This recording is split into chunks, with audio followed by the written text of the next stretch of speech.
In this video, I'm going to tell you why your first round pick will bust this season. I'm Erik Halterman of RotoWire.com, and maybe I'm just a miserable jerk, but I think of this exercise as a therapeutic one. Remember how many first round picks disappointed last season? If we admit the risks that are present with pretty much all these guys, we can be more comfortable with the player we do end up with, because pretty much nobody is safe, as we'll see. With that said, let's start at the top with Shohei Ohtani, and well, this one's pretty easy. He's trying to come back from major elbow surgery. That's really hard. We know it's hard because last time he tried to do this was the only time that he looked human. That was in 2022, the first year he was back on the mound following Tommy John surgery. He had a 657 OPS that year. I don't think he's going to do that this year, but I wouldn't be at all surprised if this is a down year at the plate as Ohtani gets back on the mound. Aaron Judge, do you really have faith in a 33-year-old with a long injury track record? He's only reached 150 games 3 times in 9 seasons. And you can argue that Judge's health is trending up lately, but we're also talking about a giant man who's heading into his mid-30s. So do you really have faith that that trend is going to continue? I don't know about that. Speaking of giant men, Elly De La Cruz, we could talk about how his size leads to some injury risk, but I don't even think we need to go there. Elly De La Cruz doesn't have a first-round bat. He hit 259 with 25 homers last year, so he needs to top the charts in steals to earn his draft place. What if he just steals, 37 bases instead of 67 like he did last year? Also, he has a rather worrisome strikeout rate still, 31% last year. If he has bad batted ball luck this year, that could mean a really terrible batting average, which is not something you want in the first round. If you're enjoying this video, there's plenty more where this came from, and much of it far less negative than this one.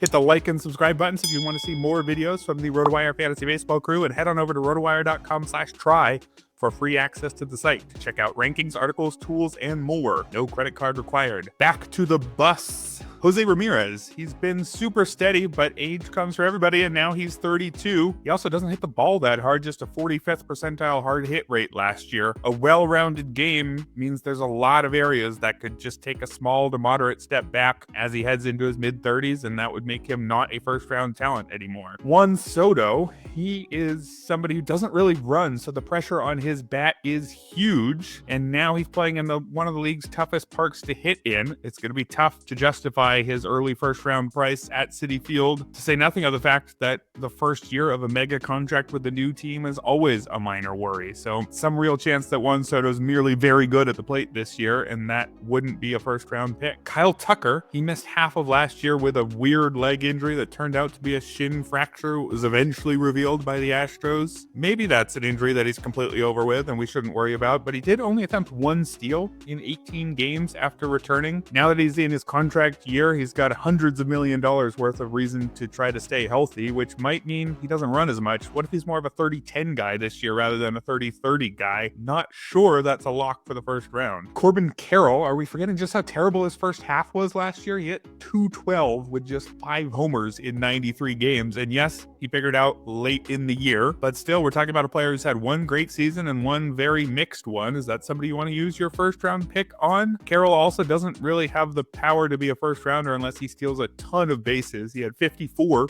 2 years ago. That'll do it. But if he only has 35 again like last season, not sure there's enough at the plate to make him a genuine first-round talent. Speaking of not necessarily a first-round talent, Fernando Tatis Jr., has he actually played like a first-rounder since his PED suspension? Back in 2021, before that ban, he hit 282 with 42 homers and 25 steals, but in 2 seasons since he's been back, it's an average of 23 homers, 20 steals, and a 265 batting average. That's good.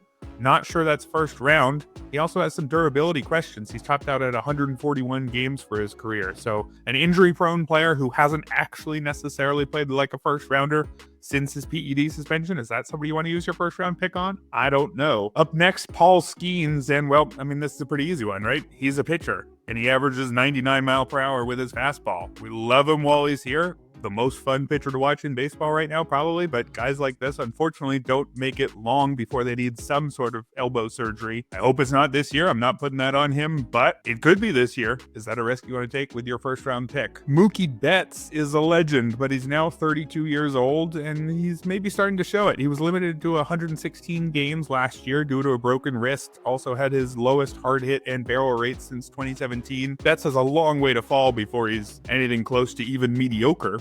but he's post-peak at this point, and the fall from each year to year could get bigger with time, not smaller, as he heads towards his mid-30s. Julio Rodriguez was one of last year's many disappointments, even though he mostly stayed healthy. 20 homers, 24 steals were both career lows, as was his .273 average. Still a good player, certainly, but not necessarily first-round material, and he's actually gotten worse year over year at all 3 seasons as a big leaguer by both WRC+, his overall results, and barrel rate. He's somebody who's never had good strikeout or walk numbers, so he needs to keep that barrel rate up to be the star he's supposed to be. Also, the rumored change to the batter's eye in Seattle, which could have really helped him out, that doesn't look like it's happening, so still going to be a very tough place to hit. So if Julio doesn't take any steps forward, is he really that different from, say, a Jackson Merrill or a Michael Harris, somebody who you're more thinking about in round 2 or 3?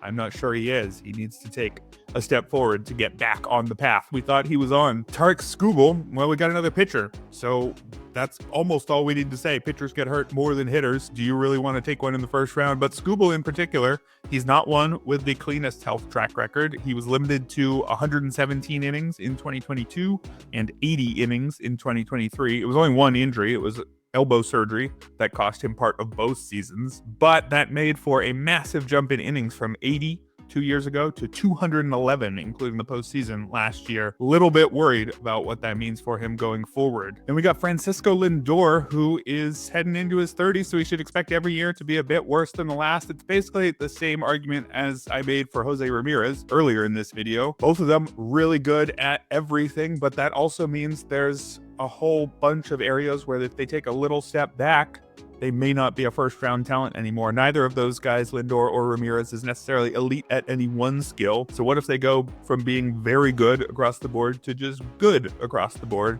Then you're talking about somebody who goes more in the 3rd to 5th round, probably. Just too many areas that their game could take a step back. Now, the keen-eyed or eared among you may notice that I skipped over 2 players, Bobby Witt Jr. and Gunnar Henderson, and that's because admittedly it's pretty hard to fit them into this video. I don't see anything with Witt or Henderson that is a genuine, major, true bust risk. However, I should mention both of them are coming off career years, and with young players, there's a tendency to assume that the growth will continue. Hey, if they got this much better last year, they're going to take another step forward this year. Not necessarily how it's going to work. I think the projections will remind us that you should expect everybody to fall off after a career year towards their career norms. Now, in Witt and Henderson's case, I think that still makes them a late first rounder, even if they fall off a bit, maybe an early second rounder. I don't see a bust with either of them, but I do want to just point out, if you're expecting them to continue to grow as they have, that generally isn't how it always works. That'll do it for today's video. Remember, head on over to rotowire.com/try for free access to the site, and we'll be back with more videos throughout the fantasy baseball season.